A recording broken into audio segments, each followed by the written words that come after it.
Hey everyone, I'm Itai, Marketing Director at Loud Echo, and today I'm joined by David Keys, co-founder of Loud Echo. David has spent years helping leaders communicate with global audiences, shaping narratives and turning complex ideas into stories that people understand. Today, we're going to be asking a simple question. Why do some ideas spread while others never leave the room? Here's my question to you.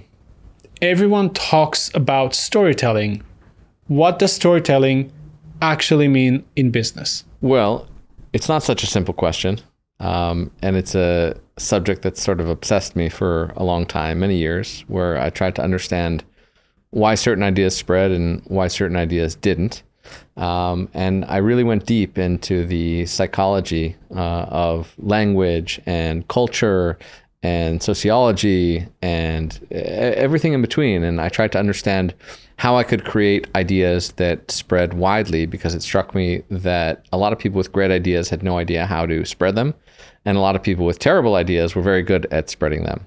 And storytelling is one of the most foundational things. When you look at what is popular, almost everything that's popular today has some kind of story attached to it. I think it's a very human experience that people want to connect with people. They want to connect with faces. They want to connect with certain trend lines and trajectories. And of course, there's, famous things like, boy gets girl, boy loses girl, et cetera, et cetera.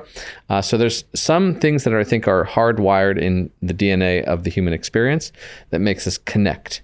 And usually the difficulty is in taking complex or sort of in the weeds issues. I used to do it with the prime minister with things like Iran's nuclear program or Hezbollah rockets. How do you get average people around the world to understand these issues and want to do something about it and want to support the side of good? And so there's a sort of triangulation between the issue and the story and the capacity to convey that in a persuasive and interesting way. I don't know if that answered the question, but that's what comes to my mind. It does, but then maybe you can help me better understand what's the difference between telling a story and actually persuading someone. Well, stories are part of persuasion. I mean, the idea is to try to help elucidate what is real and what is good and why somebody should care. And so one strong pathway to do that is to have that person see themselves in your saga, in your struggle, in your story. What I found is that the sort of dry facts do just about nothing to get somebody to care about an issue. And there's copious literature about this. In fact, one of my favorite studies by a guy named Paul Slovic, a great professor, he would present people with facts about millions of people starving in Africa. And then he would give the same people a face of a single 7-year-old starving child. And people cared a lot more when they were faced with a single picture and a single image. In fact, the caring started to decrease with the addition of even another person. So 2 people were harder to connect with than 1 person. And that's why you see great charities around the world doing things like, having that sole picture, or, my mentor and former partner, Robert Bernstein, who founded Human Rights Watch. He used to put an empty chair at events saying, this is the political prisoner who can't even come to this event. So you can sort of project the story onto somebody else so long as it has the facets that somebody finds interesting. A big part of that also is intrigue and surprise, if you want to capture their attention in the first place.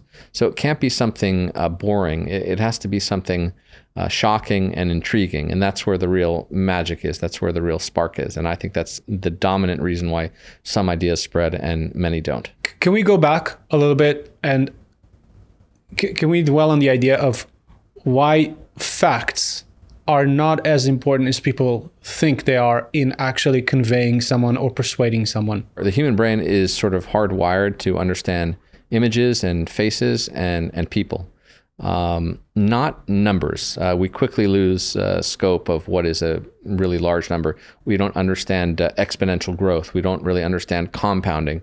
These things are hard to internalize. But the lived experience of someone, a lot of people who are watching this may be thinking, no, but I'm a facts person and I look at the numbers and I care about trends. So it's really counterintuitive what you're saying here. I think it's a spectrum, and there are people who are more attuned to this way or that way. But I think on whole, I think it's been proven in a lot of academic literature that we're much more likely to connect with stories than facts and numbers. but facts and numbers can be told in all sorts of different ways. So it's not like you can never mention that. It's not that they don't have any place. It's that if you're going to put a calculation in front of somebody or some complex formula, they're going to tend to just sort of blur out and not pay attention. But if you can, sort of enliven and enlighten somebody through something that is surprising and intriguing and differentiated and connects to who they are and how they think, you're infinitely more likely to get them to care about your issue in the first place. And that's different for different people. I mean, that's part of why we started this company. It was based off the idea that people experience different things and hear different things and see different things. And if you wanted to create content and advertisements and really communications that were more effective, you had to attune your message to the person listening to it. With the Prime Minister, we would meet with all sorts of world leaders. We'd meet with Xi one day and Modi another day and Obama another day. And so if you're trying to encourage a world leader to understand why they should care about your issue, you really have to get inside the psyche of the listener, to inhabit the psyche of the listener, as one of my mentors often said. And that's a difficult thing to do. It requires really reading about who they are and understanding their culture and understanding what they think about certain issues, and then finding the pathway from what you think and what's important to you to what they think and what's important to them. So if you had to introduce like a completely new idea to anyone, really, from a world leader to anybody, where would you start? I would start with trying to get their attention. That's the hardest part, because they're deluged with every issue and every, you're not just competing against your competitors, you're competing against every war and scandal and celebrity on the planet for attention. That famous Google paper, attention is all you need. So when you're trying to affect anybody, to get them to pay attention to you in the first place is the hardest part. And people forget that. They think, oh, well, how do I make this message, effective? But if they don't see your message, it's not going to be effective. And so how do you get people's attention, especially in the age of scrolling nonstop? Well, there's a science to that too. You have to understand what gets somebody's attention. And traditionally, and I think almost without question, people call it the purple cow effect. Mr. Beast has spoken very eloquently about things like this, and he's the GOAT, the master of it all. What is something that you have never seen before? It's a very high bar, but when you can get that bar, it's worth its weight in gold, because people are sort of inextricably drawn towards what they see when it's meaningfully differentiated than everything else they've seen. But today, in an age where content is a commodity in the creation, anybody can produce anything all day. It's getting increasingly hard to differentiate yourself from the masses. But it's a wonderful challenge, and it's a difficult challenge, and it's a worthwhile challenge, because if your issue is anything, your company or an issue you care about or something you want to promote in the world, you have to think deeply about how to spark people's imagination and get their attention. And there's lots of campaigns throughout history that have done this. I remember just my own experience watching Mr. Beast for the first time. I remember I sort of discovered his page, and I couldn't stop looking at the videos. I was so intrigued, because I had never seen somebody try to saw through a plastic table with a plastic knife for 92 hours. I had never seen somebody count being buried on the ground for whatever. Yeah, everything he did. And it was before he was spending millions and millions of dollars on a video, but the ideas were brilliant, the best ideas. It was before the methodology to this, and it often was the introduction of random things that people wouldn't normally think of. He would, match certain words, and he would also read very widely across different cultures and different histories and different subjects, precisely in order to spark radical ideas that other people hadn't connected before.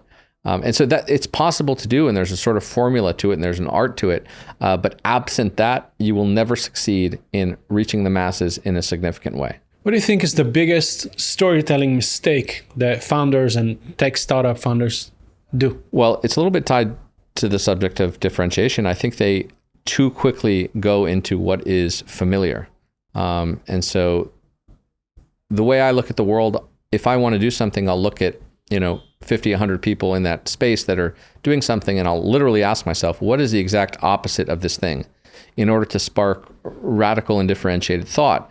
But when I look at product launch videos and I hear the same sort of voice, the same sort of movement, the same sort of graphics, I just immediately know that this will never hit the masses, and that's a huge shame.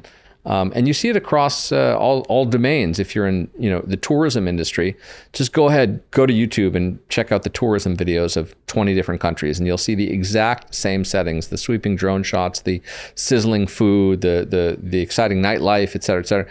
There's almost no radical ingenuity there, and I think it's a huge wasted opportunity. I used to walk in New York to Strand Books every weekend, my favorite bookstore, 18 miles of used books. And I would look at these tomes on the bottom shelf being sold for $1. And I would think, what a shame. This person put their life's effort into researching something. Maybe they had incredible insights, but here's a book being sold for $1 that people have long forgotten about. And that sort of irked me in a way. And so I think it doesn't need to be that way, but these two domains are largely separate, like genius insights about a topic or the ability to invent something incredible has almost nothing to do with the ability to get that thing in front of the eyeballs of a lot of people. And so I've always sort of sought to bridge those, whether in human rights or in politics or today in business. Do you think AI is or will change the way in which we're telling stories, or just the speed of it? I think that we're in day one of a revolution the likes of which no one has ever experienced. And I think that AI will change everything and already has started to change everything. I think that it unleashes a force which is hard to fathom. It's a sort of a deity, if you will. And I think that it changes what people do. Obviously how fast they can do it. The most obvious thing is anybody can create anything instantaneously. So there's benefits and drawbacks to that. The benefit being it unleashes creativity. What image generation has allowed me, who, I wasn't a graphic designer, but I had so many ideas inside my head, the ability to create those is magical and I love it. On the other hand, the disinformation apocalypse and the ability to create endless fakes, this is extremely troubling for society as a whole. The idea that communications could be sort of algorithmically controlled is both exciting and terrifying. And I see part of what we're doing here is trying to improve communication between people. It can be used for bad, it can be used for good. But ultimately, there could be some magic insofar as communication could be 1,000x more effective, more interesting if we can tap into how people think and how to really connect with them. It's going to be used. I don't want it to be used by tyrannies, and there's no question that it's going to divide some people, and they will sow discord and all sorts of perilous things that are absolutely inevitable. But I think the forces of good in the world, the free world writ large, and people with good ideas need to be leaning headfirst into AI. It's not going anywhere, so just to sit back and say, I'm old fashioned, I don't do that, is crazy. And then ideally, the mere thought that the super intelligence can be used to promote and connect with and have people understand things is incredible. And it's going to be ubiquitous. It's going to be in our AR glasses. It's going to be in every cursor that we have on a screen, if screens still exist. It's going to be intertwined into the fabric, whereas today, there aren't many moments. Nowadays you can write a prompt saying, help me understand this person, help me connect with that person. And that's still a sort of manual experience. But when everything is agentic and it's everywhere and there are feedback loops constantly learning, we have to be very careful because this is an unprecedented superpower in the annals of human history. David, thank you so much for joining us. If there's one thing you would like our audiences, maybe specifically founders, tech founders, and maybe marketing teams as well, if there's one thing you would like them to take from this conversation, what would it be? It would be that famous Ogilvy quote that I love so much, study the methods of your competitors and do the exact opposite. It would be to spend more time before you run to execution and, editing and what camera you're using and who you're going to, send the link to or the video to. Think harder about how to be different. Ask yourself, what is the least likely thing that someone like myself would do in this situation? What has never been done before in this space? How can we be completely different from companies, people, podcasts, websites, whatever it is? That is the only way to get people's attention. Of course, the product has to be good. Of course, it has to be true.